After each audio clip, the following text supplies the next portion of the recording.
Item ಯಾವುದೇ ಇರಲಿ try ಮಾಡಿ ಆಚಿ ಚಿಕನ್ ಮಸಾಲಾ. ಆಚಿ ಚಿಕನ್ ಮಸಾಲಾ.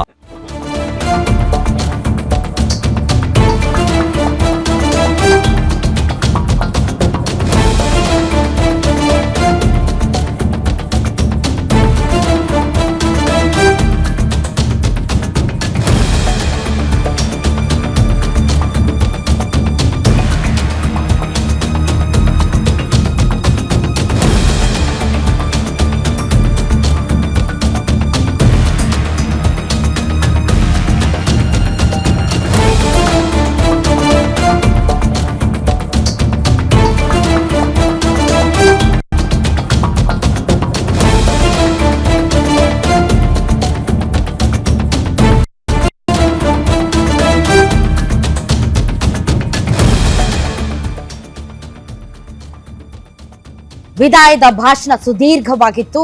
ಕಟ್ಟ ಕಡೆಗೆ ಪತ್ರಕರ್ತರು ಕೇಳಿದ ಪ್ರಶ್ನೆ ಮುಂದಿನ ಮುಖ್ಯಮಂತ್ರಿ ಯಾರು ಅಂತ. ಮುಂದಿನ ಮುಖ್ಯಮಂತ್ರಿ ಯಾರು ಅನ್ನೋ ಪ್ರಶ್ನೆಗೆ ಸಿದ್ದರಾಮಯ್ಯನವರು ಶಾಸಕಾಂಗ ಪಕ್ಷದಲ್ಲಿ ನಾಯಕನಾಗಿ ಯಾರು ಆಯ್ಕೆ ಆಗ್ತಾರೋ, ಹೈಕಮಾಂಡ್ ಯಾರನ್ನು ಸೂಚಿಸ್ತಾರೋ ಅವರೇ ಮುಖ್ಯಮಂತ್ರಿ ಆಗ್ತಾರೆ ಅಂತ ಕೈಯನ್ನ ಡಿ.ಕೆ. ಶಿವಕುಮಾರ್ ಕಡೆ ತಿರುಗಿಸಿ ಹೇಳಿದ್ರು.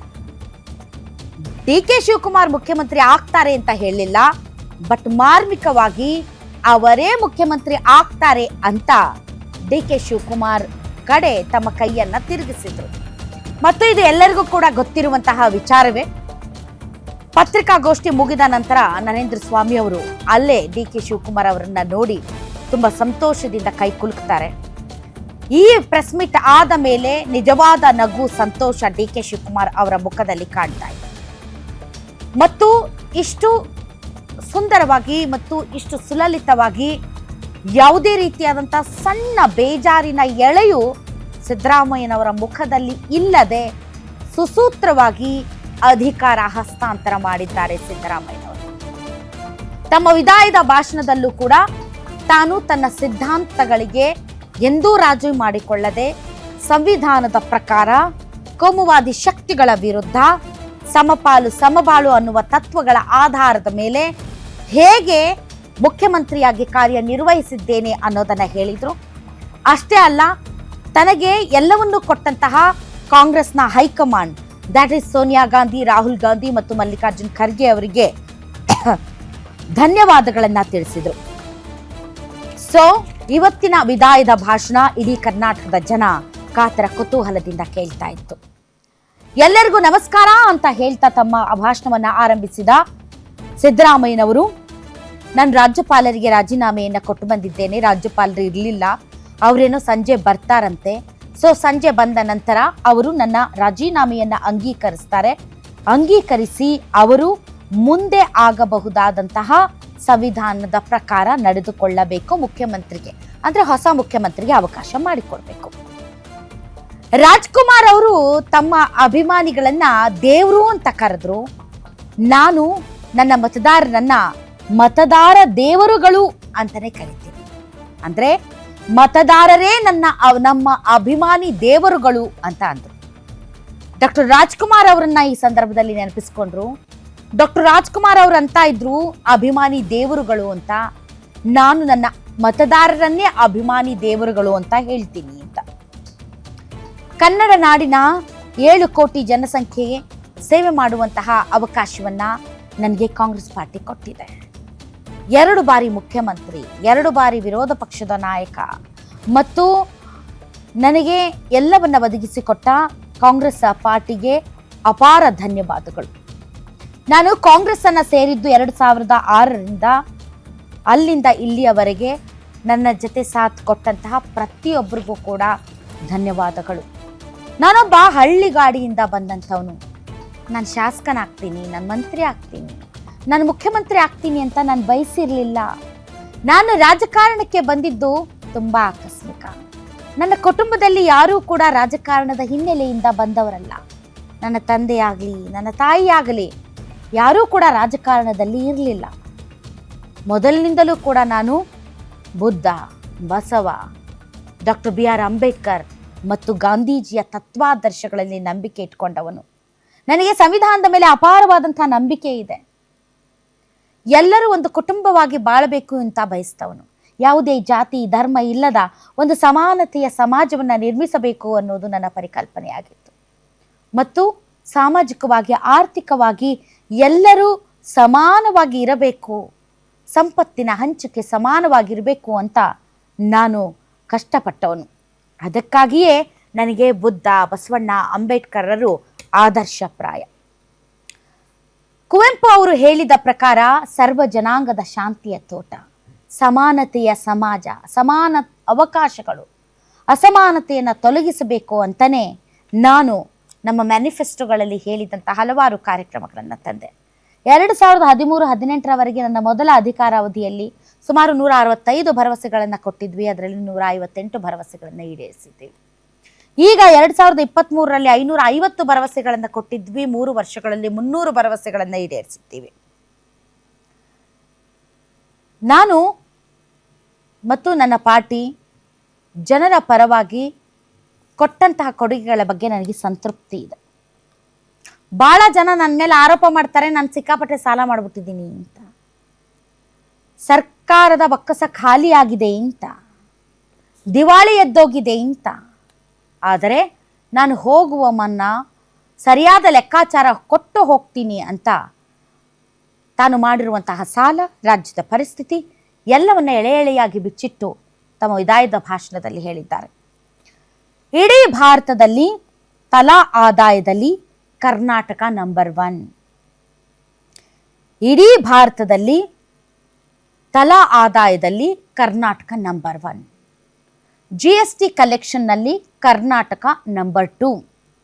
ಇನ್ನುಳಿದಂತೆ 2026-27 ಆರ್ಥಿಕ ವರ್ಷದಲ್ಲಿ ಇಡೀ ಭಾರತದ GSTP 7.4 ಇದ್ದರೆ ಕರ್ನಾಟಕದ GSTP 8.91ರಷ್ಟಿದೆ. ನಾನು ಹಣಕಾಸು ಮಂತ್ರಿಯಾಗಿ ಗ್ಯಾರಂಟಿಗಳನ್ನು ಕೊಡುವುದರ ಮೂಲಕ ಸಾಲವನ್ನೂ ಕೂಡ ಲಿಮಿಟ್ ಒಳಗಡೆನೆ ಮಾಡಿದ್ದೀನಿ. ಫಿಸ್ಕಲ್ ಡಿಫಿಸಿಟ್ 3% ಒಳಗಡೆ ಇರಬೇಕು. ಆ ಫಿಸ್ಕಲ್ ಡಿಫಿಸಿಟ್ ಏನು 3% ಇದೆ ಅದರ ಒಳಗಡೆನೆ ನಾನು ಸಾಲ ಮಾಡಿದ್ದೀನಿ. ಸಾಲದ ಲಿಮಿಟ್ ನಾನು ಕ್ರಾಸ್ ಮಾಡಿಲ್ಲ. ಎಷ್ಟು ಸಾಲ ತೆಗೆದುಕೊಳ್ಳಬೇಕೋ, ಸಾಲ ತೆಗೆದುಕೊಳ್ಳೋದಕ್ಕೆ ಇರುವಂತಹ ಮಾನದಂಡಗಳೇನಿವೆ ಆ ಮಾನದಂಡದ ಒಳಗಡೆನೆ ನಾನು ಸಾಲ ತೆಗೆದುಕೊಂಡಿದ್ದೇನೆ. GSTPಯ 25% ಒಳಗಡೆ ಇರಬೇಕು ಸಾಲ, 25% ಅಲ್ಲ 24.94% ಇದೆ. ಅಂದರೆ ನಾನು ಮಾನದಂಡದ ಒಳಗಡೆನೆ ಸಾಲ ಮಾಡಿದ್ದೇನೆ ಹೊರತು ಬೇಕಾಬಿಟ್ಟಿ ಸಾಲ ಮಾಡಿಲ್ಲ. ಒಂದಿಷ್ಟು ರೆವಿನ್ಯೂಗೆ ಸಂಬಂಧಪಟ್ಟಂತೆ ನಾವು ಸರ್ಪ್ಲಸ್ನಲ್ಲಿಲ್ಲ, ಡೆಫಿಸಿಟ್ನಲ್ಲಿದ್ದೀವಿ. ಯಾಕೆ ಅಂತಂದರೆ ಇದಕ್ಕೆ ಕಾರಣ BJP ಸರ್ಕಾರ ಅನುದಾನಗಳನ್ನು ಸರಿಯಾಗಿ ಕೊಡ್ತಾ ಇಲ್ಲ. ಆರ್ಥಿಕವಾಗಿ ಬಹಳಷ್ಟು ಬರಬೇಕಾಗಿರುವಂತಹ ಹಣವನ್ನು ಹಿಡಿದಿಟ್ಟುಕೊಂಡಿದೆ. ಅದು GSTಯ ಕಂಪನ್ಸೇಷನನ್ನು ನಿಲ್ಲಿಸಿದೆ. ಭದ್ರಾ, ನರೇಗಾ, ಜಲ್ ಜೀವನ್ ಮಿಷನ್ ಹೀಗೆ ಹಲವಾರು ಯೋಜನೆಗಳಿಗೆ ಇಲ್ಲಿಯವರೆಗೆ ಹಣ ಕೊಟ್ಟಿಲ್ಲ. ಹೇಳಿದಂತಹ ಹಣವನ್ನೇ ಇನ್ನೂ ಕೂಡ ಕೇಂದ್ರ ಸರ್ಕಾರ ಕೊಡದೇ ಇರೋದ್ರಿಂದ ಸ್ವಲ್ಪ ರೆವಿನ್ಯೂ ಸರ್ಪ್ಲಸ್ ಇಲ್ಲ, ಡಿಫಿಸಿಟಲ್ಲಿ ಇದ್ದೀವಿ ಅಂತ ರಾಜ್ಯದ ಹಣಕಾಸು ಪರಿಸ್ಥಿತಿಯನ್ನು ಈ ಒಂದು ಭಾಷಣದಲ್ಲಿ ಬಿಚ್ಚಿಟ್ಟಿದ್ದಾರೆ. ಇನ್ನು ಗ್ಯಾರಂಟಿ ಯೋಜನೆಗಳ ಬಗ್ಗೆ ಸಿದ್ದರಾಮಯ್ಯನವರಿಗೆ ಒಂದಿಷ್ಟು ಕಾನ್ಫಿಡೆನ್ಸ್ ಇದೆ. ಯಾಕೆಂದರೆ ಗ್ಯಾರಂಟಿ ಯೋಜನೆಗಳಿಂದ ಕರ್ನಾಟಕದ ಜನಕ್ಕೆ ಕೊಂಡುಕೊಳ್ಳುವ ಶಕ್ತಿ ಜಾಸ್ತಿಯಾಗಿದೆ. ದಟ್ ಮೀನ್ಸ್ ಪರ್ಚೇಸಿಂಗ್ ಪವರ್ ಜಾಸ್ತಿಯಾಗಿದೆ. ಅಧಿಕಾರದ ಹಿಂದೆ ನಾನು ಹೋದವನಲ್ಲ, ಹಣದ ಹಿಂದೆ ಹೋದವನಲ್ಲ, ಆಸ್ತಿಗಳನ್ನು ಗಳಿಸಬೇಕು ಅಂತ ಅಂದುಕೊಂಡವನಲ್ಲ. ನನ್ನ ರಾಜಕೀಯ ಜೀವನ ಅನ್ನೋದು ಒಂದು ತೆರೆದ ಪುಸ್ತಕ ಇದ್ದ ಹಾಗೆ. ಇವತ್ತಿನ ರಾಜಕೀಯದಲ್ಲಿ ಜನಶಕ್ತಿಯೇ ನಿಮ್ಮನ್ನ ಮುನ್ನಡೆಸುತ್ತೆ. ನಾನು ನಂಬಿರುವಂತಹ ಮೌಲ್ಯಗಳೊಂದಿಗೆ ನಾನು ಎಂದೂ ಕೂಡ ರಾಜಿ ಮಾಡಿಕೊಂಡಿಲ್ಲ. ನಾನು 8 ವರ್ಷ CM ಆಗಿದ್ದೆ. ಎಂದೂ ಕೂಡ ನೆಲ, ಜಲ, ಭಾಷೆಯ ವಿಚಾರದಲ್ಲಿ ನಾನು ರಾಜಿನೇ ಮಾಡಿಕೊಳ್ಳಿಲ್ಲ. ನನ್ನ ಕೊನೆಯ ಉಸಿರಿರೋವರೆಗೂ ನಾನು ಕೋಮುವಾದಿ ಶಕ್ತಿಗಳ ವಿರುದ್ಧ ಹೋರಾಡುತ್ತೇನೆ. ನಾನು ರಾಜ್ಯದ ಸಕ್ರಿಯ ರಾಜಕಾರಣಿಯಾಗೇ ಇರ್ತೇನೆ. ನನ್ನ ಕೊನೆಯ ಉಸಿರಿರುವವರೆಗೂ ಕೂಡ ಕೋಮುವಾದಿ ಶಕ್ತಿಗಳ ವಿರುದ್ಧ ಹೋರಾಡುತ್ತೇನೆ. ಹೌದು, ರಾಹುಲ್ ಗಾಂಧಿ ಅವರು ನನಗೆ ರಾಜ್ಯಸಭೆ ಆಫರ್ ಮಾಡಿದ್ರು. ನಾನು ಅಷ್ಟೇ ವಿನಮ್ರತೆಯಿಂದ ಅದನ್ನ ತಳ್ಳಿ ಹಾಕಿದ್ದೇನೆ. ನಾನು ರಾಜಕಾರಣದಲ್ಲೇ ಸಕ್ರಿಯವಾಗಿರ್ತೇನೆ. ರಾಜ್ಯದ ಜನ ನನಗೆ ಮತ ಕೊಟ್ಟಿದ್ದಾರೆ. ಇನ್ನು 2 ವರ್ಷಗಳ ಕಾಲ ನಾನು ಇಲ್ಲಿ ಸೇವೆ ಮಾಡುವುದು ಇದೆ, ನಾನು ಅದನ್ನು ಮಾಡ್ತೇನೆ. ನನಗೆ ರಾಷ್ಟ್ರ ರಾಜಕಾರಣದಲ್ಲಿ ಯಾವುದೇ ಇಂಟ್ರೆಸ್ಟ್ ಇಲ್ಲ. ಈ ದೇಶದ ಸಂವಿಧಾನವೇ ನನ್ನ ಧರ್ಮ. ನಾನು ಮುಖ್ಯಮಂತ್ರಿ ಆಗೋದಕ್ಕೆ, ನಾನು ವಿದ್ಯಾವಂತನಾಗೋದಕ್ಕೆ, ನಾನು ಒಬ್ಬ ಮಂತ್ರಿ ಆಗೋದಕ್ಕೆ ಈ ದೇಶದ ಬಾಬಾ ಸಾಹೇಬ್ ಅಂಬೇಡ್ಕರ್ ಅವರು ಬರೆದಿರುವಂತಹ ಸಂವಿಧಾನವೇ ಕಾರಣ. ಹೀಗಾಗಿ ಈ ಸಂವಿಧಾನ ನನ್ನ ಧರ್ಮ.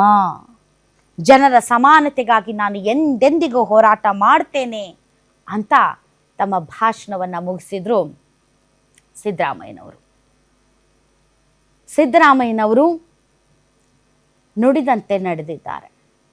ಕೊಟ್ಟ ಮಾತಿನಂತೆ ಅತ್ಯಂತ ವಿನಮ್ರತೆಯಿಂದ ರಾಜೀನಾಮೆ ಕೊಟ್ಟಿದ್ದಾರೆ. ರಾಜೀನಾಮೆ ಕೊಟ್ಟು ಅಲ್ಲಿದ್ದ ಎಲ್ಲ ನಾಯಕರು ಕೈಯನ್ನು ಮೇಲಕ್ಕೆತ್ತಿ ನಾವೆಲ್ಲರೂ ಒಗ್ಗಟ್ಟಾಗಿದ್ದೇವೆ ಅನ್ನುವಂತಹ ಒಂದು ಸೂಪರ್ ಆದ ಸಂದೇಶವನ್ನು ರವಾನೆ ಮಾಡಿದ್ದಾರೆ.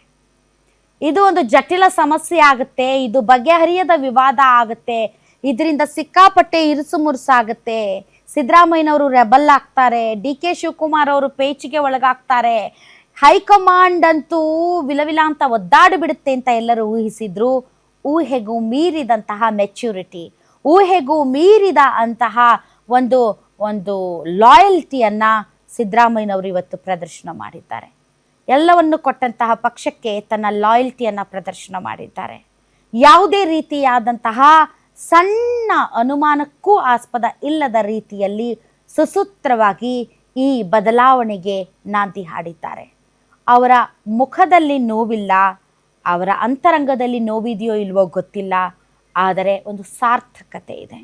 ನಾನು ನುಡಿದಂತೆ ನಡೆದಿದ್ದೇನೆ, ನಾನು ಅಂದುಕೊಂಡಿದ್ದನ್ನು ಮಾಡಿದ್ದೇನೆ, ನಾನೇನು ಬಯಸಿದ್ದೇನೆ ನಾನಿರುವವರೆಗೂ ಅದನ್ನೇ ಮಾಡಿದ್ದೇನೆ, ನಾನು ರಾಜಿ ಮಾಡಿಕೊಂಡಿಲ್ಲ, ಮುಂದೆಯೂ ನಾನು ಕೋಮುವಾದಿ ಶಕ್ತಿಗಳ ವಿರುದ್ಧ ಹೋರಾಡುತ್ತೇನೆ ಅನ್ನೋ ಮಾತನ್ನು ಸಿದ್ದರಾಮಯ್ಯನವರು ಹೇಳಿದ್ದಾರೆ. ಸಿದ್ದರಾಮಯ್ಯನವರು ಯಾರನ್ನೂ ದ್ವೇಷಿಸಲಿಲ್ಲ. ಅವರು ತಾವು ನಂಬಿರುವಂತಹ ತತ್ವ ಸಿದ್ಧಾಂತಗಳನ್ನು ಮಾತ್ರ ನಂಬಿದ್ರು. ತಾವು ನಂಬಿದ್ದಂತಹ ತತ್ವ ಸಿದ್ಧಾಂತಗಳನ್ನು ವಿರೋಧಿಸುವವರನ್ನು ವಿರೋಧಿಸಲಿಲ್ಲ, ಆ ವಿರೋಧಾಭಾಸವನ್ನು ಮಾತ್ರ ವಿರೋಧಿಸಿದಂಥವರು. ಹೀಗಾಗಿ ಸಿದ್ದರಾಮಯ್ಯನವರು ರಾಜ್ಯ ರಾಜಕಾರಣದಲ್ಲಿ ಒಂದು ಮರೆಯಲಾಗದ ಅಧ್ಯಾಯವಾಗಿ ಉಳಿದು ಹೋಗ್ತಾರೆ. ಸಿದ್ದರಾಮಯ್ಯನವರ ಸುಮಾರು ಅವ್ರು ಹೇಳ್ತಾ ಇದ್ರು, ನನಗೆ 50 ವರ್ಷ ಆಗುತ್ತೆ, ಮೋಸ್ಟ್ಲಿ 50 ವರ್ಷ ಆಗುತ್ತೆ 2028 ಬಂದರೆ ನನ್ನ ರಾಜಕಾರಣಕ್ಕೆ. ಸುಮಾರು 50 ವರ್ಷಗಳ ಕಾಲ ರಾಜಕಾರಣ ಮಾಡಿದಂಥವ್ರು. ಅವರ ಜೀವನವೇ ಪೊಲಿಟಿಕಲ್ ಸ್ಟೂಡೆಂಟ್ಸ್ಗೆ ಒಂದು ಬುಕ್. ಈಗ ಹೊಸ ಅಧ್ಯಾಯ ಆರಂಭ, ಅದು ಡಿ.ಕೆ. ಅಧ್ಯಾಯ. ಡಿ.ಕೆ. ಶಿವಕುಮಾರ್ ಅವರು ಈ ರಾಜ್ಯದ ಮುಂದಿನ ಮುಖ್ಯಮಂತ್ರಿ. ಡಿ.ಕೆ. ಶಿವಕುಮಾರ್ ಅವರ ಪದಗ್ರಹಣಕ್ಕೆ ಈಗ ಕ್ಷಣಗಣನೆ ಆರಂಭ ಆಗಿದೆ. ಈ ಇಡೀ ಸಿನಾರಿಯೋದಲ್ಲಿ ಡಿ.ಕೆ. ಶಿವಕುಮಾರ್ ಅವರು ನಡೆದುಕೊಂಡಂತಹ ರೀತಿ ಎಲ್ಲಿಯೂ ಕೂಡ ಸಿದ್ದರಾಮಯ್ಯನವರಿಗೆ ಮುಜುಗರವಾಗುವ ರೀತಿಯಲ್ಲಿ ನಡೆದುಕೊಳ್ಳಲೇ ಇಲ್ಲ. ದೆಹಲಿಯಲ್ಲಿದ್ದಾಗಲೇ ಅವರಿಗೆ ತಾನು ಮುಖ್ಯಮಂತ್ರಿ ಆಗ್ತೀನಿ ಎನ್ನುವಂಥ ಸೂಚನೆ ಸಿಕ್ಕಿದ್ದರೂ ಕೂಡ ಎಲ್ಲೂ ಸಂಭ್ರಮಿಸಲಿಲ್ಲ, ಎಲ್ಲೂ ತುಟಿ ಪಿಟ್ಟಕ್ಕನ್ನಲಿಲ್ಲ, ಎಲ್ಲೂ ಸಿದ್ದರಾಮಯ್ಯನವರನ್ನು ಮುಜುಗರಗೊಳಿಸಲಿಲ್ಲ. ಈಗಲೂ ಅವರ ಜೊತೆ ನಿಂತು, ಅವರ ಕಾಲು ಮುಗಿದು, ಅವರನ್ನು ಅಪ್ಪಿಕೊಂಡು, ಅವರ ಜೊತೆಗೆ ಅವರ ನಿರ್ಗಮನ ಸೇರಿದಂತೆ ಮೋಸ್ಟ್ಲಿ ನಾಳೆ ಅವರ ಪ್ರಮಾಣ ವಚನದಲ್ಲೂ ಕೂಡ ಸಿದ್ದರಾಮಯ್ಯನವರು ಇರ್ತಾರೆ. ಆ ಮೂಲಕ ನಾವೆಲ್ಲರೂ ಒಗ್ಗಟ್ಟಾಗಿದ್ದೇವೆ ಅನ್ನುವಂಥ ಒಗ್ಗಟ್ಟನ್ನು ಈ ಎಲ್ಲ ನಾಯಕರು ಪ್ರದರ್ಶನ ಮಾಡಿದ್ದಾರೆ. ಈ ಒಗ್ಗಟ್ಟು ಹೀಗೆ ಮುಂದುವರಿಯುತ್ತಾ, ಈ ಒಗ್ಗಟ್ಟು ಮುಂದಿನ ಚುನಾವಣೆಯವರೆಗೂ ಕೂಡ ಸಾಗುತ್ತಾ? ಸತೀಶ್ ಜಾರಕಿಹೊಳಿ ಒಬ್ಬರು ಮಿಸ್ಸಿಂಗ್ ಇದ್ದಾರೆ ಅಲ್ಲಿ. ಕೊನೆಗೆ ಮಾಧ್ಯಮದವ್ರಿಗೂ ಕೂಡ ಅವರು ಧನ್ಯವಾದಗಳನ್ನು ಹೇಳಿದರು. ನೀವು ನಿಮ್ಮ ಪತ್ರಿಕಾ ಧರ್ಮವನ್ನು ಪಾಲಿಸಿದ್ದೀರಿ, ನಿಮಗೂ ಕೂಡ ಧನ್ಯವಾದಗಳು, ಸಾಕಷ್ಟು ಸಹಕಾರವನ್ನು ಕೊಟ್ಟಿದ್ದೀರಿ ಅನ್ನೋ ಮಾತನ್ನು ಅಲ್ಲಿ ಸಿದ್ದರಾಮಯ್ಯನವರು ಹೇಳಿದ್ದಾರೆ. ಸಿದ್ದರಾಮಯ್ಯನವರು ಎಂದಿಗೂ ಕೂಡ ಯಾವ ಚಾನಲ್ಗೂ ಫೋನ್ ಮಾಡಿ ನನ್ನ ಪರವಾಗಿ ಮಾತಾಡಿ, ನನ್ನ ಪರವಾಗಿ ಯಾಕೆ ಮಾತಾಡಲಿಲ್ಲ, ನಮ್ಮನ್ನು ಯಾಕೆ ಟೀಕೆ ಮಾಡಿದ್ರಿ, ನಮ್ಮ ವಿರುದ್ಧ ನೀವು ಯಾಕೆ ಕಾರ್ಯಕ್ರಮಗಳನ್ನು ಮಾಡಿದ್ರಿ, ನೆವರ್ ಎವರ್ ಎಂದೂ ಆ ಕೆಲಸವನ್ನು ಮಾಡಿಲ್ಲ. ಪ್ರಜಾಪ್ರಭುತ್ವದ 4ನೇ ಅಂಗ ಈ ಪತ್ರಿಕಾ ರಂಗ. ಅದರ ಮೌಲ್ಯಗಳನ್ನು ಎತ್ತಿ ಹಿಡಿಯುವಲ್ಲಿ, ಕಾಪಾಡುವಲ್ಲಿ ಸಿದ್ದರಾಮಯ್ಯನವರು ಎಂದೂ ಕೂಡ ಒತ್ತಡಕ್ಕೆ ಒಳಗಾಗಲಿಲ್ಲ. ಸೊ ಆ ನಿಟ್ಟಿನಲ್ಲಿ ಸಿದ್ದರಾಮಯ್ಯನವರ ಆ ಗುಣಕ್ಕೆ ಸಿದ್ದರಾಮಯ್ಯನವರೇ ಸಾಟಿ ಅಂತ ಹೇಳಬಹುದು. ಅವರು ಬೇಸಿಕಲಿ ಯಾರನ್ನು ದ್ವೇಷಿಸಿದವರಲ್ಲ. ಅವರ ತತ್ವ ಸಿದ್ಧಾಂತಗಳೇ ಅವರಿಗೆ ಪ್ರೀತಿ ದ್ವೇಷ ಅಷ್ಟೇ.